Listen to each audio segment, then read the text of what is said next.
நான் ஒன்றுமே பண்ணல. என்னை தட்டி தேத்தி எடுத்துகிட்டு வந்தது எங்கள் டைரக்டர் தான். அதுக்குள்ளே இறங்குனதும் எங்கள் டைரக்டர் நான் நம்புகிறேன். என்னுடைய குருநாதர் கேபி சாருடைய ஆசீர்வாதமும் நிறைய நேரங்களில் அவரை நினைக்காத நாளே இல்லை. ஒவ்வொரு நாளும் மேக்கப் போட்டு அப்படி வெளியில் வரும்போது என்னுடைய குருநாதர் தான் மைண்டில் வருவார். அவர் தான் உள்ளே இறங்கி பல இடங்களில் வேலை பார்த்துருக்காருன்னு நான் நினைக்கிறேன். இது அவருக்கான ஒரு காணிக்கையாக தான் நான் நினைக்கிறேன். என் பிள்ளை மகாதேவன் என்ன நடிப்பு சக்கரவர்த்தி, ஆரம்பமே அமர்க்கலமாக இருக்குது அப்படிமா. அந்த நடிப்பு சக்கரவர்த்தி அப்படின்றதுல இருக்கக்கூடிய ஒவ்வொரு எழுத்துக்கும் தகுதியானவர் பிள்ளை.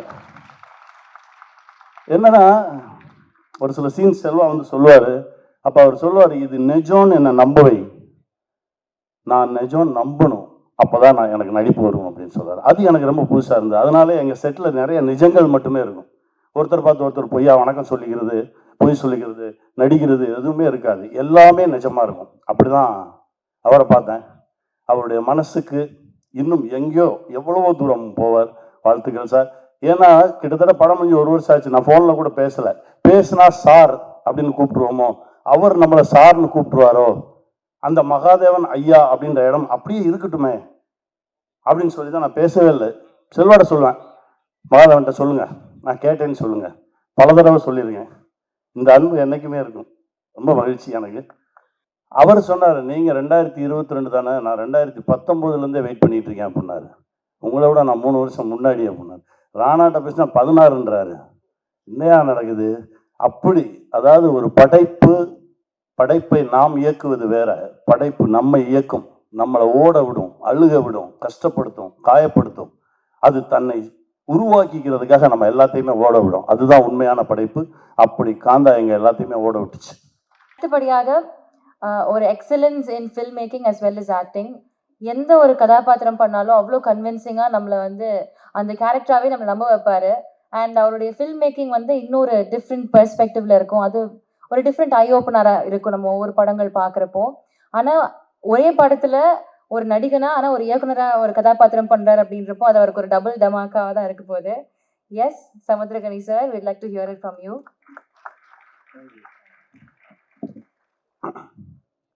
இறைவனுக்கு நன்றி. ரொம்ப மகிழ்ச்சியான ஒரு தருணம். என்னுடைய பயணத்தையே காந்தாவுக்கு முன் காந்தாவுக்கு பின் அப்படின்னு மாற்றலாம். அந்த மாதிரி ஒரு மனநிலை. இதே தேட்டரில் சுப்பிரமணியபுரம் ட்ரெய்லர் ரிலீஸ் ஆகும்போது ஒரு மாதிரி காய்ச்சல் வர மாதிரி ஒரு ஃபீல் வந்தது. அந்த ஃபீல் இப்போ வந்தது. அது நம்மளை தாண்டி ஒன்று செய்யும்.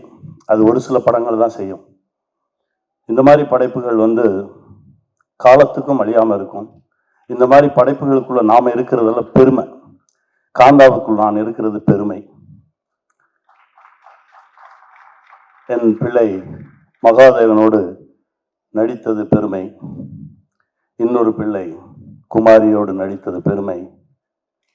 என் தம்பி ராணாவோடு இருந்தது பெருமை. இன்னொரு தம்பி செல்வாவோடு பயணப்பட்டது பெருமை. ரொம்ப நிறைவாக இருக்கு. போதுண்டா அப்படின்ற மைண்ட் செட் வந்துச்சு. அப்படி ஒரு படைப்பு. ஏன்னா அந்த ஐயாவை கண்டுபிடிக்கணும் பாரு டைரக்டர். ஐயாவை கண்டுபிடிச்சோம். கிட்டத்தட்ட 2022 என்கிட்ட பிரசாந்த் சார் அனுப்பிச்சி விட்டார். அவரை கதை கேட்டாச்சு. ஒரு சில கதைகள் தான் நம்மளை சாப்பிட விடாது, தூங்க விடாது. அப்படி கதையை சொல்லிட்டு பவுண்டட் ஸ்கிரிப்ட் கொடுத்துட்டு போயிட்டார். படித்து முடிச்சதுக்கப்புறம் நான் தூங்கலை, சாப்பிடல, சுற்றி வந்துட்டு இருக்கேன். இந்த படத்தை எப்படியாவது சீக்கிரமாக எடுத்துருங்கன்னு. எடுக்கவே மாட்டுறாங்க, ஆரம்பிக்கவே மாட்டுறாங்க. நிஜமாவே நம்ம இருக்கோமா அப்படின்னு எனக்கு ஒரு சந்தேகம் வந்துடும். திரும்ப மெதுவாக டைரக்டருக்கு ஒரு ஃபோன் பண்ணுவேன். செல்வா அப்படின்னா ஐயா அப்படின்பாரு. அவர் ஐயான்னு கூப்பிட்டு அப்போ நம்ம இருக்கோம் அப்படின்னு நினச்சிட்டு அப்படியே போச்சு. திடீர்னு பிரசாந்த் சாருக்கு அடிப்பேன். அவர் ஐயாம்பாரு. அப்போ இருக்கோம் கன்ஃபார்ம் அப்படின்னு சொல்லி போய் கடைசி அப்புறம் தான் செட்டில் பேசும்போது மகாதேவன் ஐயாட்ட பேசிகிட்டு இருக்கும்போது அவர் சொன்ன மகாதேவன் சொல்கிறது நான் அவரை சொல்கிறேன், துல்கர் சாரை சொல்கிறேன். ஏன்னா அந்த மகாதேவன் அப்படின்ற பேரை ஒரு முறை உச்சரிக்கும் போதும் என் ஆத்மா அவ்வளவு மகிழ்ச்சி அடையும். அப்படி உச்சரிச்ச ஒரு இடம், ஒரு தருணம். அவர் சொன்னார், நீங்கள் 2022 தானே, நான் 2019 வெயிட் பண்ணிட்டு இருக்கேன் அப்படின்னாரு.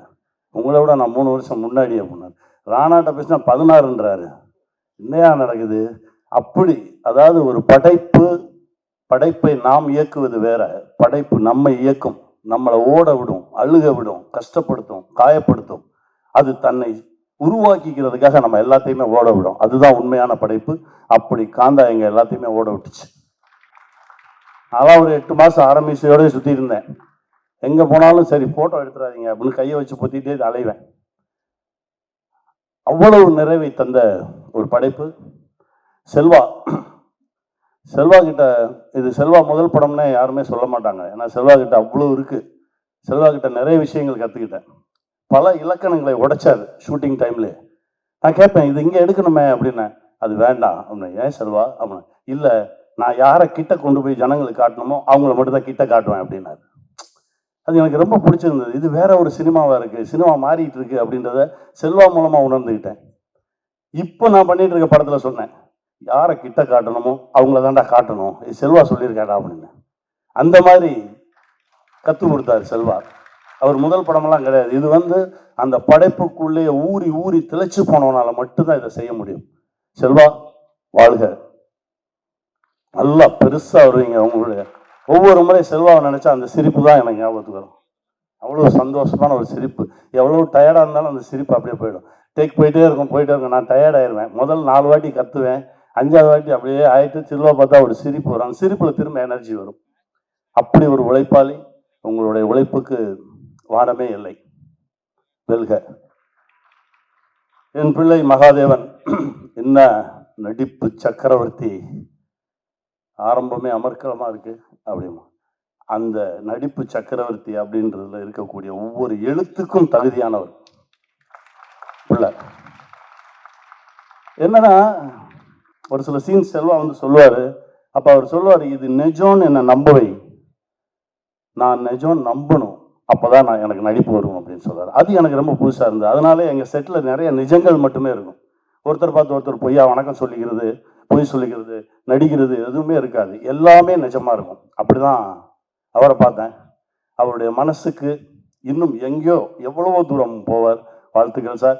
ஏன்னா கிட்டத்தட்ட படம் முடிஞ்சு 1 வருஷம் ஆச்சு. நான் போன்ல கூட பேசினா சார் அப்படின்னு கூப்பிட்டுருவோமோ, அவர் நம்மளை சார்னு கூப்பிட்டுருவாரோ, அந்த மகாதேவன் ஐயா அப்படின்ற இடம் அப்படியே இருக்கட்டுமே அப்படின்னு சொல்லி தான் நான் பேசவே இல்லை.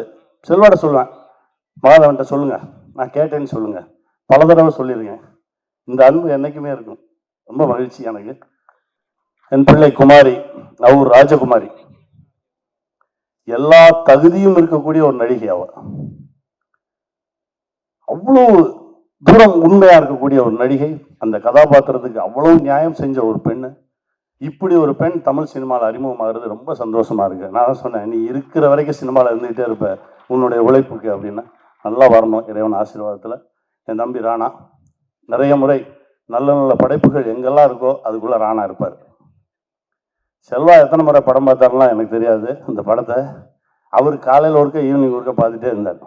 இது செல்வா என்று சொல்லிட்டே இருந்தார். என்கிட்ட ராணா தம்பி சொல்லும்போது சொல்லுவார், அண்ணே ஒரு நல்ல படைப்பு கிடைக்கிறது ரொம்ப கஷ்டம், அது கிடைச்சிருச்சுன்னா அதில் எவ்வளோ தூரம் அதை தூக்கிட்டு போக முடியுமோ அவ்வளோ தூரம் தூக்கிட்டு போயிடணும், அதை தான் நான் செஞ்சிட்டு இருக்கேன் அப்படின்னாரு. வாழ்க. உங்களுடைய அந்த ஆர்வமும் அன்பும் இந்த சினிமாவை நீங்கள் காதலிக்கிறதும் நம்மளை என்றைக்குமே கைவிடாது. ஒரு பழம்பெரும் நடிகர் என்கிட்ட சொன்னார், VS ராகவன் சார். அவருடைய 72வது வயசில் என்னுடைய ப்ராஜெக்டில் ஒன்றில் நடிக்க வரார். அப்போ என்கிட்ட சொல்லுவார், கனி நீ உண்மையாக இருந்துரு, சினிமா உன்னை விடவே விடாது, ஏதாவது ஒரு இடத்துல உன்னை பிடிச்சி வச்சுக்கிட்டே இருக்கும் அப்படின்னு சொல்லுவார். அதுக்கப்புறம் அவருடைய 92வது வயசில் பார்க்குறேன். என்னுடைய படத்துக்காக ஒரு டாக்ஸ் ஃப்ரீ வாங்குறதுக்கு போகிறேன், அப்பான்னு ஒரு படத்துக்காக. அவருடைய 92வது வயசு, அவர் இறங்கி வர்றார். அப்போ சொல்கிறார், நான் சொன்னேன்ல, நான் உண்மையாக இருக்கிறதுனால என்னுடைய மரணம் வரை சினிமா என்னை பிடிச்சிக்கிட்டே இருக்கும், இன்னும் எவ்வளோ நாள் இருந்தாலும் நான் சினிமாவில் இருப்பேன், சினிமா என்னை விடவே விடாது, உன்னை யாருமே பார்க்கலையே நீ கவலையப்படாத, உன்னை கேமரா பார்த்துட்டு இருக்கு, நீ உண்மையாக இருந்துரு அப்படிம்பார். அதை தான் இந்த மூமெண்ட் வரைக்கும் மொத்த பேருமே கடைபிடிக்கிறோம். காந்தா அப்படின்ற ஒரு படைப்புக்காக தான் எல்லாருமே ஓடணும்.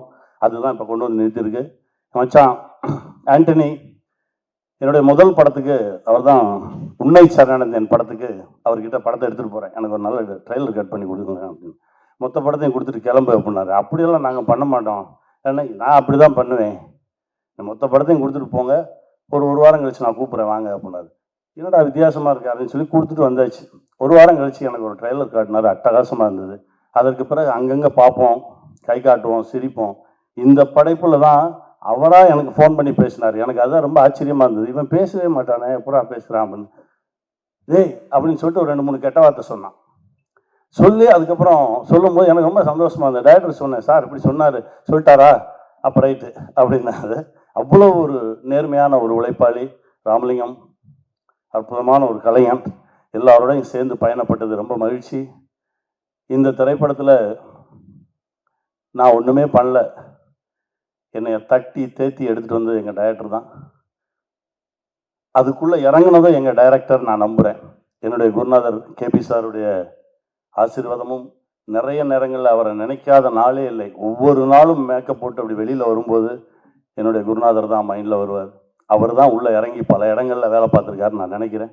இது அவருக்கான ஒரு காணிக்கையாக தான் நான் நினைக்கிறேன். மீண்டும் வெல்வோம். நன்றி. Babu. Thank you so much sir. அடுத்து